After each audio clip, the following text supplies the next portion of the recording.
Good morning, brothers, sisters, and friends. Welcome to our monthly Mindfulness Day. Today is Saturday, September the 13th, the year 2025. And first of all, I would like to welcome you all to our Mindfulness Day. And I hope that you enjoy your day. How was your meditation this morning? Good?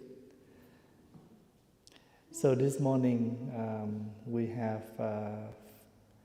finished one of our sessions, that is a sitting meditation and a walking meditation. When you do walking meditation, you don't have to think how long does it take and where am I going to go to. Just enjoy every single step you make. Because every step you take is already arrived. When you want to go somewhere, your first step is already arrived. Even the destination is not yet, but you know that you are one step arrival to your destination. More than 20 years ago, one of the poems that I present to Master Nhức, and my first sentence said that every single step I make, I already home. Mỗi bước chân đi, mỗi bước về. Every step you make, you're already home. Where is your home? The present moment. And when you pay attention fully, you will relax without any attracting. Your step is very stable. And if sometimes you almost fall, and in that moment you're thinking something else. So if you take this and you next time when you have a chance to walk, you can pay attention to that. During your walk, you walk very mindfully, very peacefully, but sometimes you almost fall out. That means in the moment you are thinking something else. So don't worry about how long and where. When you're in the session like this, you know that the monks already take care about that. Today you are here just to enjoy, not to worry about food, not to worry about what to do. If it's time to do something, there will be a schedule. Just bring yourself and enjoy your day. And sometimes we need to do this in life. Just enjoy your day, but relax. At least you give yourself few hours to relax without worry. Even the worry is very simple. When it's finished, when I'm going to eat, etc. Sometimes your worry is nothing, major. Nothing hurt anyone or anything. But sometimes we need to let go of that kind of simple worry first. And then we slowly will become something, become a good habit. That less worry for things not need to be worried. So it doesn't mean we do not worry. But sometimes there are things not need to be worried. Then why we worry? For example, when you are here today, you don't have to worry what I'm going to eat. One thing you know for sure will be good food in vegetarian.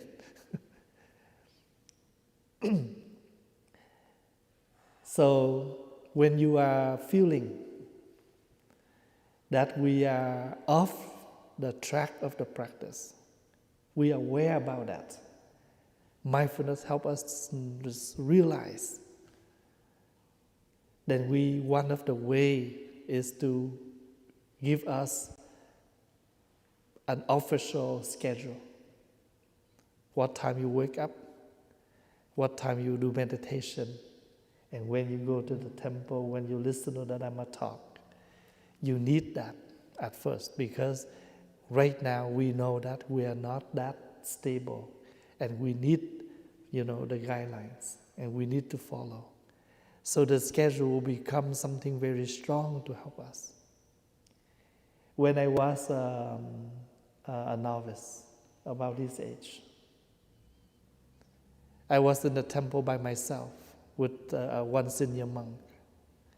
I don't have any brothers to stay with me together when I practice. So every summer, I have my own schedule. What time I will wake up, what time will do cleaning, what time I will do chanting. I follow that. And you know that when you finish your day with your schedule, you follow your schedule, very happy. I made it. Sometimes we say, oh, I'm okay, I can manage my own schedule. Yes, but sometimes we can't. So when we know that we're unable to, then we cannot let it go like that. And later on we become the habit, careless, and not into the practice. This is not about religion, it's about things in the future. When you into a work, a job, and you don't have any planning, any schedule, then how can you make things become positive as you want, especially when we are young? So that's why from 20 to 30 years old, that is 10 years. 10 years for us to catch up everything we need to. So once you meet to the age of 30, you have 20 years to do your job. Your 10 years repair. So when you're 25, 26, you still have something not yet done, you still collapse, you still out of track, it's okay. But make sure we take all of that as a lecture. And then at the age of 30, this is according to Asian, we used to teach our children, when you meet the age of 30, it's time to become a real adult. You build up your family, you build up yourself, and you have 20 years to prepare for your mid-age, 50. So when you meet 50, what is that age? It's not about your talent, your wisdom anymore. It's about your experience, your merits, your deeds that you gained in the past 20 years. So to be with the Sangha is one of the practice. What is Sangha? Sangha means the community. Without a Sangha, without a community, we are unable to practice on the right track. For example, if you live by yourself, especially a monk, we are not support young monk to live outside the Sangha alone because they easily collapse in their practice. For example, this morning, if you come to the Sangha like this, we all sit on the floor, you sit on the floor. We practice sitting meditation for 45 minutes, even you paying, you sleepy, but you have to sit there for 45 minutes because everybody is sitting and there's no way you lying down and sleep. You cannot do snoring meditation here. It's only sitting meditation, so the Sangha embrace you. So that's why when we step into the temple, the first sentence we always have been reminded. If the tiger leave the forest and go to the city by himself, the tiger will die, will be grabbed by people. A monk cannot leave the community, the Sangha. They cannot success in the practice.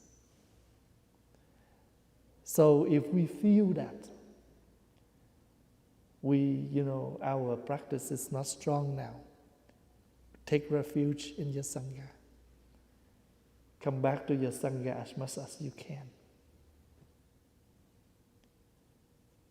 I have a lady downstairs lately in the past few days. She's very stressful about her son's death. Even that happened for a year already, but she still so much suffer. Every time she think of him, she cry and she suffer. One day she called me, she said, Thầy, do you have somewhere for me to go? Do you have something for me to do? If I'm stay home like this, I will get crazy soon. So I told her, why don't you come to the temple? Bring yourself to the community. They eat, you eat. They chant, you chant. They do some work at the temple, you follow them. And I can see her smile yesterday. Now she talked, she smiled, and she shared.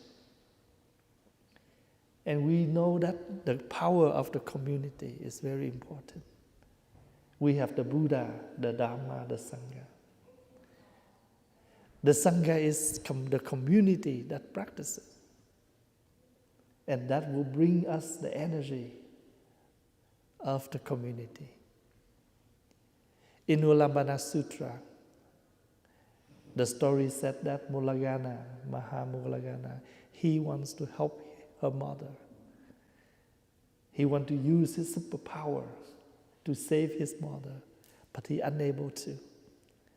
The Buddha said, by yourself, you cannot do it. You need to go to see the community, the Sangha, and ask the Sangha to help. And what does that mean? That means the power of the Sangha, able to give us a lot of advice. So if I see something with me, only 2 eyes. With many people, we have many eyes. We can see things more clearly. So for the first question today, one of our sisters, she needs to go back to the track of the practice.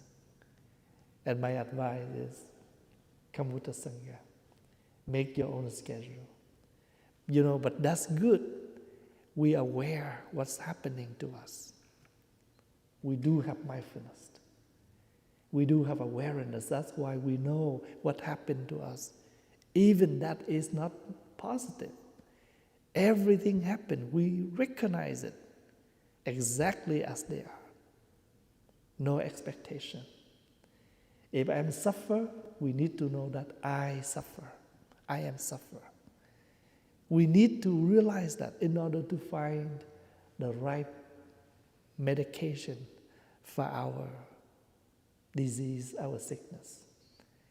If we headache, we know we're headache, so we can find Tylenol. If we have stomach ache, we know I have stomach ache. We know what's wrong with the body. The same as we know what's wrong with the mind. Before I step out here, I was a video call with a nun that I knew for a few years ago. Now she has a very serious sickness in ICU. She may not recover. So this coming Tuesday, she will go back home and get ready for her last day. But she wished to talk with me. She shared that with some members. So they called me this morning. So when I met her on the camera, she put her hand up and bowed to me. And she expressed her happiness. I said that I'm happy that I can see you today. And as a monk, as a nun, as a practitioner, you know that this physical body can be sick anytime. And anything can happen on this physical body. But our mind, be strong and aware of this. We are the practitioner as a monastic. We should know this more than whoever. Because this is what we remind daily. Your body can be sick. Your mind can be strong. Because the mind is something is formless. It's not composed as a form. Then that will not suffer by impermanence. So anything happen, first thing we do is we realize it. And right in that, we find out the solution. So in that moment, we know what is called Dharma. So remember, Dharma is not only the teachings of the Buddha. Any way that you can find the way out, that's the Dharma. So Dharma means the way. Dharma means the way, the path. So if accidentally you turn to the wrong way, you realize it, you find a way out. So you found a way out, that is your Dharma. Any problems that happen in life, we found a way. We found a path. We found a solution. That's called the Dharma. So the Dharma means the truth. Dharma means the path. Dharma means the way. Besides, it means the teachings of the Buddha. But sometimes there is something happen without under the name of the teachings of the Buddha, but you found a way out.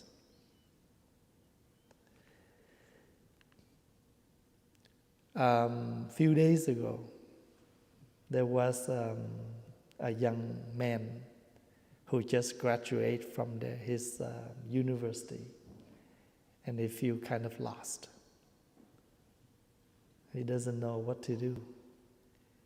And he said, what is the purpose of life? And he didn't see any purpose of life. And he said he feel that he is very useless in this society. And he feel that his presence in this life is no worth. And I told him that if you look at the flower vase arrangement, you can see some of the leaf very tiny. It's not the main thing of the arrangement. But without these tiny things, the arrangement doesn't look nice. I always mention this to the community about the young friends. You know, sometimes we say, oh, he's too young, he cannot do anything. But actually, they can do something. They can help us to open the door. They can help us to pick up something, you know. So no one is useless. Brother Andy, Thầy Chân Tạng, sometimes bring his young brothers to do some cake, to do some bakery. You know, after they done the bakery, they're so happy. Hey, we made it. And they will, you know, they always save the best one for Thầy. Sometimes the bakery, some of them burn, some of them in a good look, and they try to save the best one. Every time I look at this one and I know that this is the best one, but behind this best one, there are more. Doesn't look this good. But what is the successfulness they can go through? From the burned one to the best one. So they know what to choose. The best one to offer. That means in their life, they still have understanding what to choose. And they know this is the burned one, but still an experience.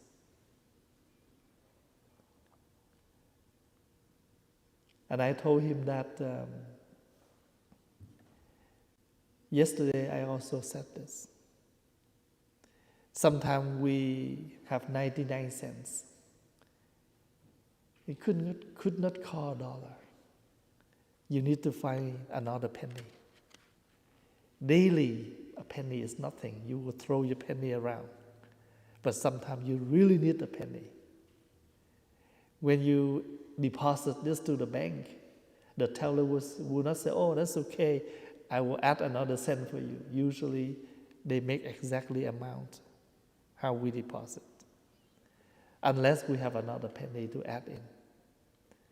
So a penny itself is nothing, but really something for 99 cents to be called dollar.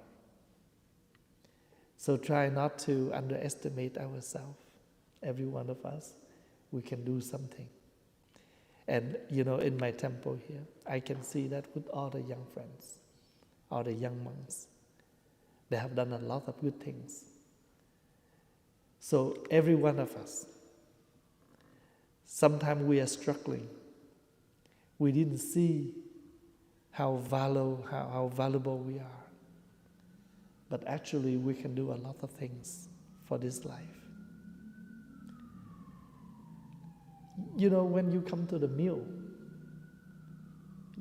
especially when we go to the restaurant, before we call the main course, we'll call some appetize. That will appetize us before we come to the main meal. After we finish the main meal, we used to have desserts. After we finish the dessert, we pay for the big bill. So after a big meal, there is a big bill. When you finish that bill, you walk out, you grab a very tiny thing on that counter. It's just one piece of candy. Sometimes you pay for the big bill, but your last thing you get back is a piece of candy. Do you know what do I meditate about that? This is good enough. We come to this life, we may offer a lot. It's okay, that is pleasure. That is our fortunate. And what we need to receive is something very tiny sweet. We will not begin life with sweet stuff, okay? Something very salty, something very chilly, something very sour. But the last thing we will have, always, is something sweet. This is a subject for meditation. Do not expect you step into this life with something sweet. We all, I like this, it's crispy, it's sour, it's chilly, it's bitter. We appetize life with something like that. And we call main course still salty or some spicy. But for the last thing we get, something sweet. And I used to, when I come to the meal like this and I grab a candy out, I have a subject to meditate. Do whatever you can. And what you need for life is one piece of candy. It's good enough to finish your meal, finish your day. Some Chinese tradition, some family, they will have some sweet stuff to eat before they go to bed. Some pudding, some dessert before they go to bed. They like to eat some sweet stuff. And that is something for us to meditate too. We may know that may not know, are we sure we can come back tomorrow morning? So that's why, let's finish this night, finish this day with something sweet. And what happened tomorrow is okay, because tomorrow is not yet come. We don't know. We cannot rushing there yet. Just enjoy today. So bring your life, bring yourself to this life. And what you need is only a piece of candy. In Asian tradition, sometimes you attend a funeral. You come to visit, you come to do some donation for the funeral. And in Asian tradition, they used to have an envelope. In that envelope, they will put one candy. And they give it back every time when you finish visiting their funeral. Why they give us a candy? Because we come there to share the sorrow, the bitter, they will give they will give back to us something sweet.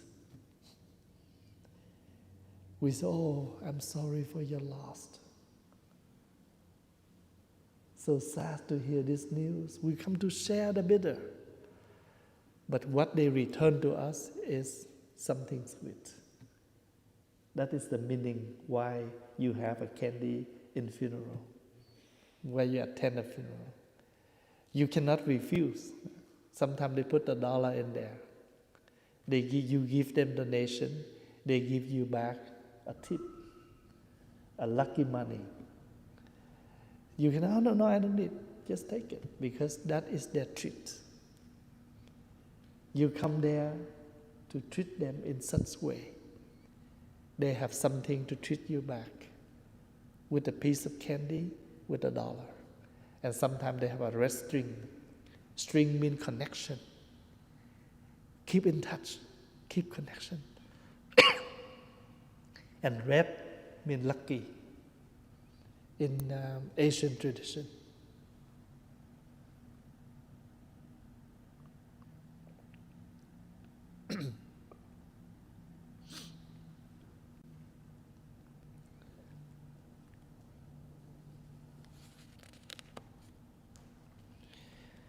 I struggle to have compassion for people who speak hate. I know that I should have compassion, but it feels like it is all used up.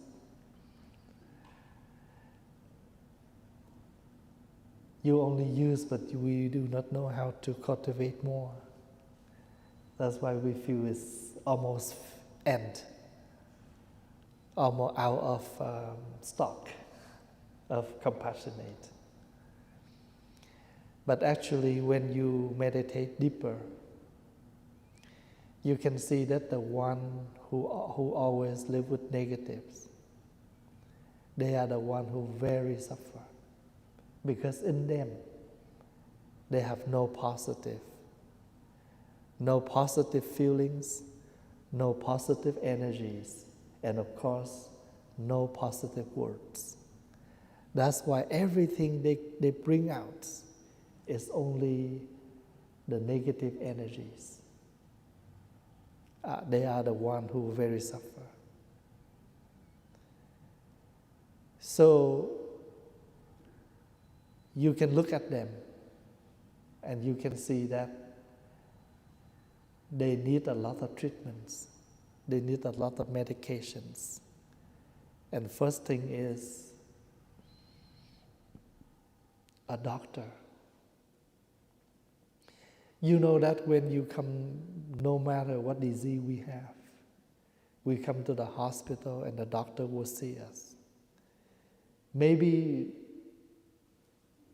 in a normal day we will refuse, but as a doctor, you cannot refuse to see patients. You put your glove on, you put your mask on, and then you're willing to meet your patients and you do your checkup.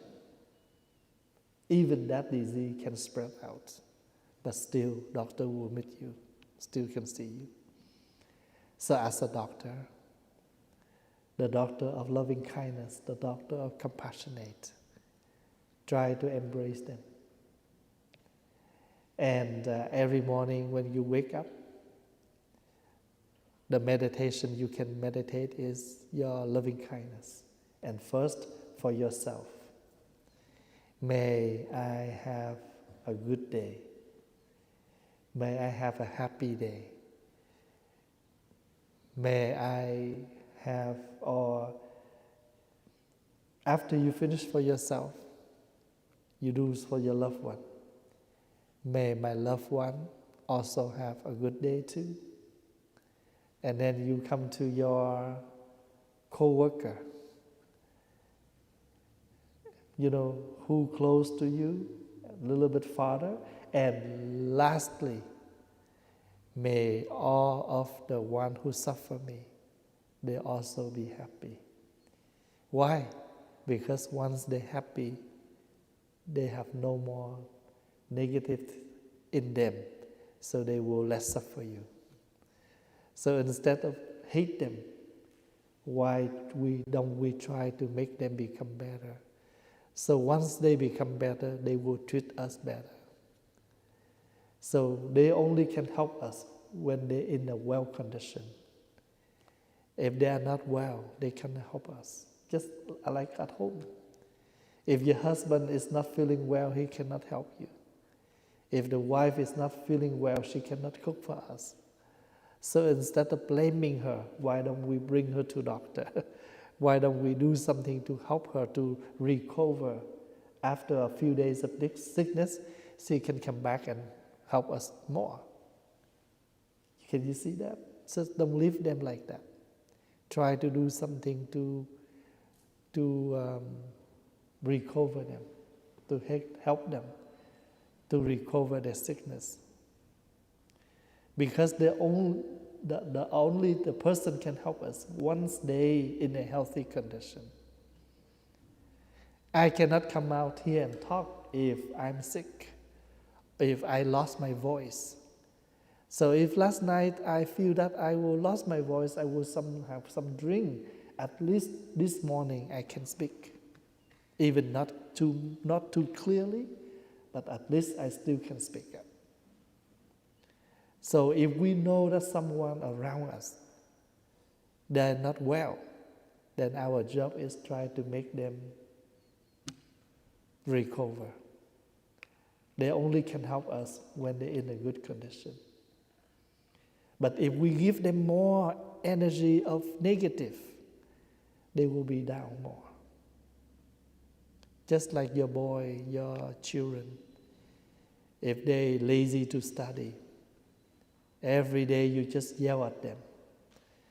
You just bring your negative for yourself, make this house become very noisy, make your kids become more unattracted, but nothing safe, nothing solved. Don't waste time for that kind of things. Okay, honey, you are not good at math. I will register for you another class. What is that called? Ở đó tụi con đi học á. Come on. You know, when I have my young boys, my young monks here, all of them, most of them go to Kumon every Saturday. Some of them go to math, some of them go to English. As long as they tell me, oh, they are not good at that, I will bring them to Kumon. Instead of yelling, instead of not do nothing, and yelling and screaming and blaming, just bring more negatives for yourself, for your family, and for that person. So 3 people have no points. We know it's a problem. Try to find a way to solve the problem, not just to yell at the problem. So, for example, when you see this dark room, our job is to find the switch to turn the lights on, not just to sit there and blame the dark. We blaming the dark, it doesn't help. Try to do something to make this room more light. Pull up the windows. So this room is full of pollution, and not just sit there and yelling and enjoy the pollution. Try to make this room become fresh again. And this is the practice. So mindfulness helps us to see the dark. Don't stop there. Oh, this is a dark room. Oh my God. You just yelling and screaming and frightened. Nothing helps. Move on. Bring your mindfulness up a little bit more. What can I do to make this room more light? When you realize somebody in our loved one, they have problems, sometimes you don't need to say anything. Just silently, secretly do things for them. And I have done this a lot. I have done this a lot in the community, in the temple. You know, sometimes there is somebody turn to do some cooking. And I know this group, they're not very well organized. So I don't want, other people judging about their job. I secretly walk behind them and clean up all the stuff they make a mess. And people say, oh, why you do? Oh, upstairs too, I have nothing to do. Or sometimes I say, oh, I need to relax myself a little bit. I want to come here to enjoy with the community, but actually I'm helping them. I don't want more problems, People doing something, we know what problem. We try to do it. We don't need to declare, but we know what we are doing. So mindfulness helps us to see and to recover. And as a mother, as a father, we do this all the time with our children. And even in your own happiness, you want to build a relationship. Sometimes your loved one, they are not good at that. You try to help them silently. Sometimes they so ego, they cannot accept our help directly. But if we are skillful enough, we can help them in the way we can.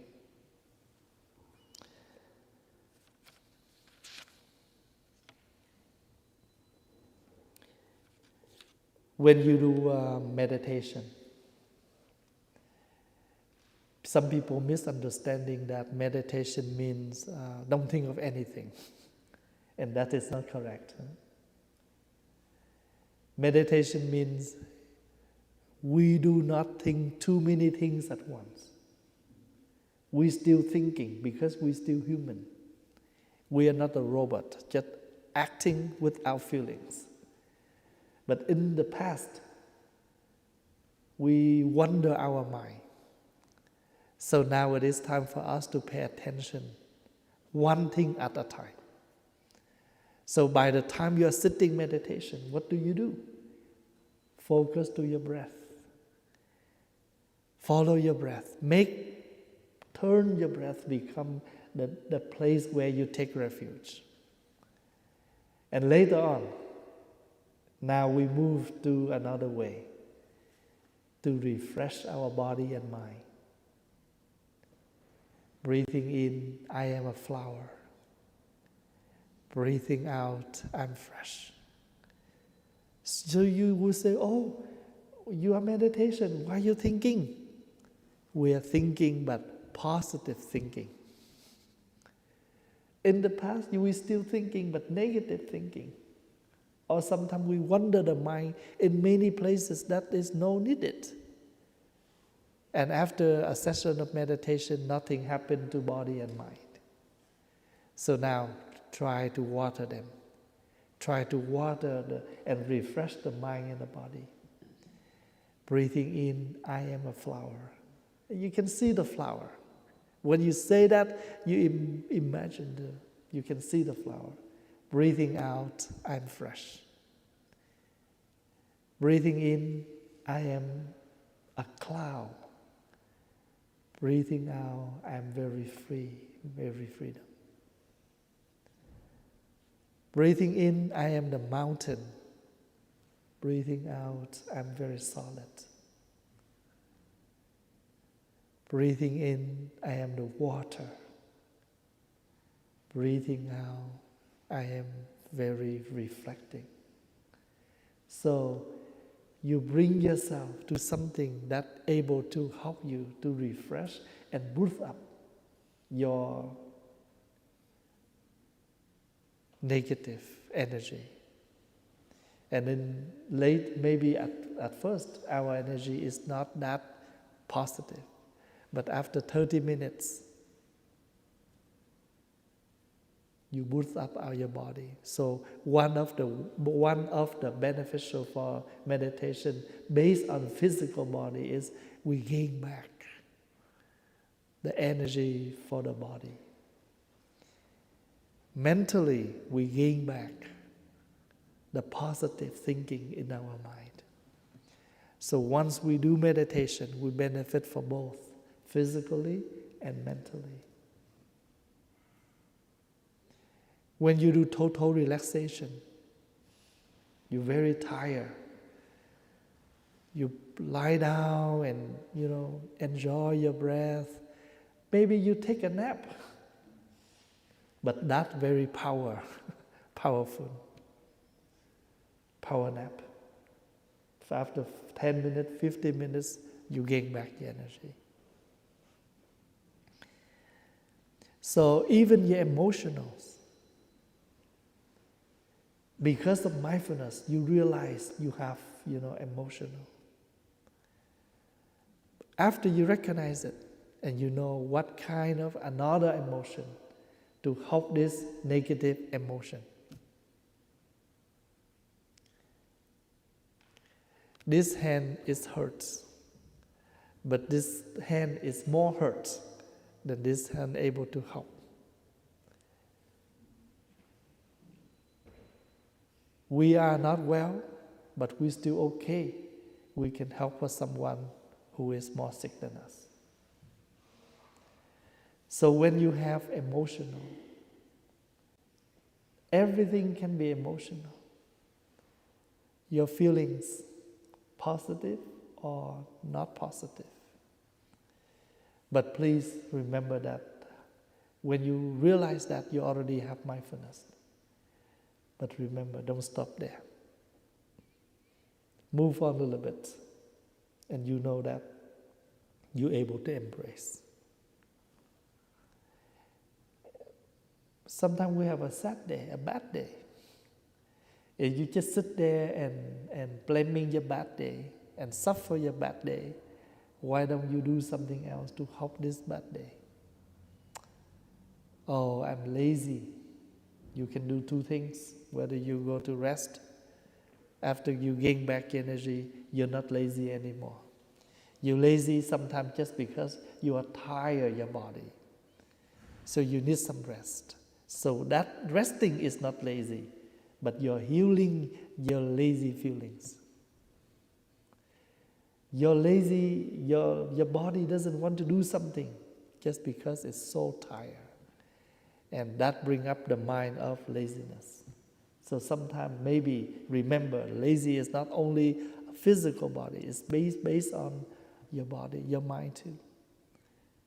So that's why the Buddha said, once the mind is not well, it's also bring the body too. I hate that person, I don't want to go there. Even I'm very healthy, I still can drive, I still can go there. Just because I hate that person. So hate is your mind. Your body is okay, but your body will listen to your negative mind. Don't go there. So sometimes you feel, oh, I'm so lazy, just because your body needs rest. Take a rest. Have your body gain back energy. You boost up your mind. Oh, let's go and do that. I'm much better now. So sometimes we need to listen, whether the body or whether the mind. Today we have a mindfulness day, and you have lots of questions for me. And because we have lack of time, we do not have enough time to cover all the questions. But I will keep this for my next Dharma talk. Okay. So this morning I just share some of the questions, and altogether I just want to remind we are practicing mindfulness. So mindfulness to help us to recognize everything that happened in life, in body and mind, no matter it's positive or negative. First thing, we need to recognize all of that, and then if it's negative, don't just stop there. We need to find the way to help. Just like you turn on the wrong way, in the past you just right, you're so happy. Lately you find it's wrong. Now you think of find a way out. If it's positive, we also not stop there and to attach to that. We know that this is on the right track. Continue to move on. So both way, not allow us to attach. If you attach to your negative, okay, you will be more negative. But if you attach to your positive, you cannot learn more, and maybe the attachment will pull you back. So this is something we need to meditate on. So that's why in the sutra called the person who know a better way to live alone. Do not attach to the past. Do not pursue for the future, and do not attach the present. Because every present moment becomes the past. So what can you hold? Nothing you can hold. And because there's nothing you can hold, you just be there for each moment you have. I cannot hold this day. But right now the weather is so nice, I will enjoy. I cannot expect tomorrow have to be like this. No, I can't. I don't have that power. So because I don't know and I don't have the power for tomorrow, then I will enjoy what is right now and right here, but nothing that I will try to hold it out of our control, our power. Thank you for your listening and your questions. May you all be well and happy, especially enjoy today. We only have today. Enjoy today.